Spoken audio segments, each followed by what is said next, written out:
Perwakilan buruh dari Dewan Pimpinan Daerah Seksi Jawa Barat konsolidasi di kantor Jalan Lodaya, Bandung, untuk siapkan aksi turun ke jalan hingga mogok massal. Targetnya Gubernur Deddy Mulyadi yang diteken revisi upah minimum sektoral kabupaten kota, UMSK, 2026 lewat Kepgub. Buruh tolak keras karena ketetapan gubernur abaikan rekomendasi bupati wali kota, melanggar pasal 35 I ayat 1, PP nomor 49 tahun 2025 tentang pengupahan.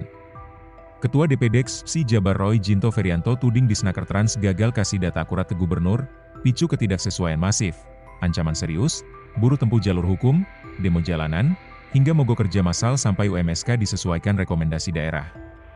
Kami tolak total dan perjuangkan sampai tuntas. Tegas Roy, disparitas mencolok di banyak kabupaten kota. Kabupaten Bekasi, rekomendasi 58 sektor, disetujui 11, Kota Cimahi, usul 8, disetujui 3, Kota Bandung, 16 jadi 11, Kabupaten Cirebon, 26 jadi 7, Kabupaten Bandung Barat, 21 jadi 8, Kota Depok, 17 jadi 2, Kabupaten Karawang, 120 jadi 24, Kabupaten Bogor, 33 jadi 11, Kabupaten Sukabumi, 7 jadi 3, Kabupaten Sumedang, 17 jadi 3. Beberapa daerah seperti Indramayu sesuai, tapi Garut dan Kota Bogor ditolak total. Bahkan nilai angka UMSK juga beda jauh dari rekomendasi. Buruh yakin Pemprov abaikan fakta lapangan demi kepentingan lain.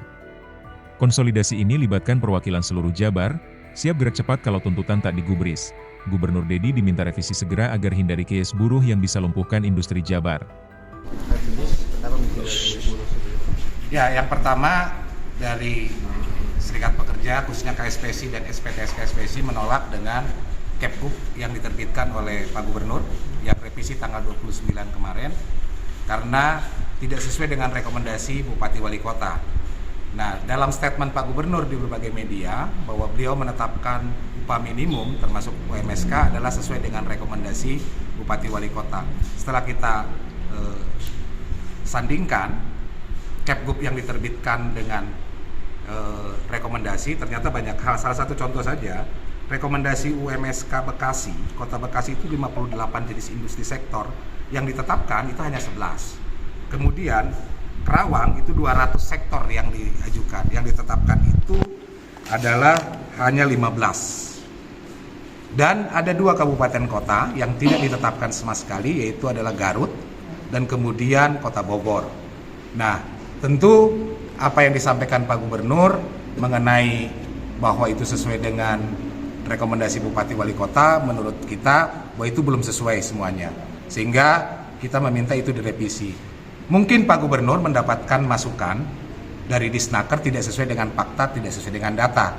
Oleh karena itu, kita berharap sebenarnya beberapa kali ingin bertemu dengan Pak Gubernur untuk menyampaikan, ini loh rekomendasi Bupati Wali Kota, ini loh yang Bapak tetapkan. Kira-kira Bapak tahu nggak berapa yang direkomendasikan Kabupaten A dan Kabupaten B sampai dengan 19 kabupaten kota yang mengusulkan UMSK.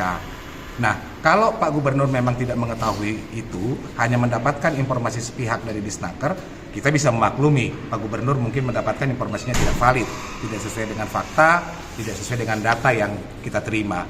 Oleh karena itu, kita berharap Pak Gubernur dalam kesempatan ini untuk melakukan revisi. Karena tidak ada kewenangan gubernur untuk mencoret. Ada pasal, kita juga catat di sini, di pasal 35I ayat 1, gubernur menetapkan upah minimum sektoral kabupaten kota pada sektor tertentu berdasarkan rekomendasi bupati wali kota yang diusulkan oleh Dewan Pengupahan Kabupaten Kota. Artinya apa? Artinya gubernur hanya diberikan kewenangan menetapkan sesuai rekomendasi. Tidak boleh dia mengkoreksi, tidak boleh dia mengurangi angka, apalagi menghapus, apalagi tidak menetapkan. Karena kewenangan yang diberikan oleh PP 49 itu hanya sebatas itu.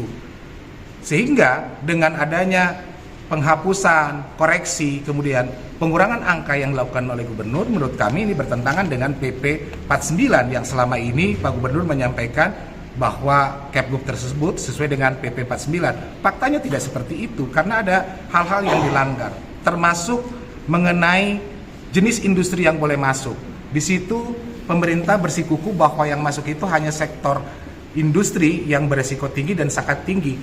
Dalam PP 49 tidak ada kalimat itu. Tidak ada kalimat harus seperti itu. Maka oleh karena tidak ada pembatasan itu, maka di Banten, Provinsi Banten, di Jawa Timur dan Jawa Tengah, industri padat karya itu masuk. Walaupun di situ dia resiko sedang. Itu masuk dalam UMSK, tapi di Jawa Barat semuanya dicoret. Yang menjadi pertanyaan, ada apa dengan industri padat karya di Jawa Barat? Apakah tidak boleh masuk upah sektoral? Apakah ada diskriminasi dari kebijakan Pak Gubernur tersebut? Kenapa di provinsi lain boleh masuk, di Jawa Barat tidak diperkenalkan masuk oleh Pak Gubernur? Dengan 8 kabupaten kota yang mengusulkan adanya industri padat karya alas kaki, tekstil dan garment, semuanya dicoret. Tidak ada yang diterbitkan sama sekali. Oleh karena itu tentu melalui teman-teman media, kami meminta kepada Pak Gubernur untuk segera merevisi. Dan besok kami akan melakukan aksi di Disnaker Provinsi dalam rangka kaitan meminta revisi Kepgub mengenai UMSK, dan juga akan melakukan upaya hukum di PT TUN menggugat pembatalan keputusan Gubernur mengenai upah sektoral yang diterbitkan pada tanggal 29. Karena menurut kita ada beberapa pelanggaran-pelanggaran ketentuan yang dilakukan oleh Pak Gubernur dalam menetapkan kebijakan upah minimum sektoral yang nanti kita akan membuktikan di pengadilan. Karena tadi satu, Pak Gubernur tidak punya kewenangan merevisi, dia hanya diberikan kewenangan menetapkan UMSK berdasarkan rekomendasi Bupati Wali Kota. Yang kedua, tidak ada pembatasan mengenai sektor itu harus industri resiko tinggi dan sangat tinggi. Itu hanya diberikan resiko tergantung daripada Dewan Pengupahan masing-masing. Kalau Dewan Pengupahan yang mengusulkan ada resiko rendah pun harus dikabulkan. Dan terbukti itu di Jawa Tengah, kemudian Jawa Timur, Banten, itu semuanya masuk industri padat karya. Tapi khusus di Jawa Barat, dari 17 kabupaten kota yang ditetapkan, 19 usulannya, 17 yang ditetapkan, 2 ditolak, 2 kabupaten kota tadi, Kabupaten Garut dan Kota Bogor. Dari 17 itu tidak ada satupun industri padat karya yang mengusulkan upah sektor alas kaki, upah sektor garment, upah sektor tekstil, itu semuanya kabupaten kota yang mengusulkan dicoret oleh Gubernur. Sehingga sampai hari ini teman-teman dari sektor tekstil atau sektor padat karya mengadakan rapat untuk melakukan upaya-upaya itu. Perjuangan baik itu turun ke jalan nanti hari besok dan kemudian untuk mengajukan gugatan di PT TUN. Kita akan mencoba membuktikan secara hukum apakah Kepgub ini sesuai aturan atau tidak.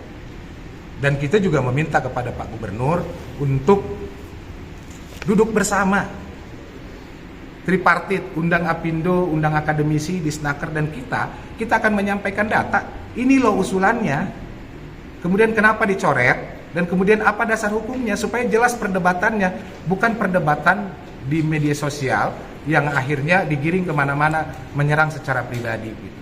Jadi Pak Gubernur harus arif dan bijaksana menyikapi ini. Ini kaitan kesejahteraan buruh, kaitan upah minimum, bukan ada kaitan politik, tidak ada sama sekali kaitan politik. Download Tribun X sekarang, menghadirkan lokal menjadi Indonesia.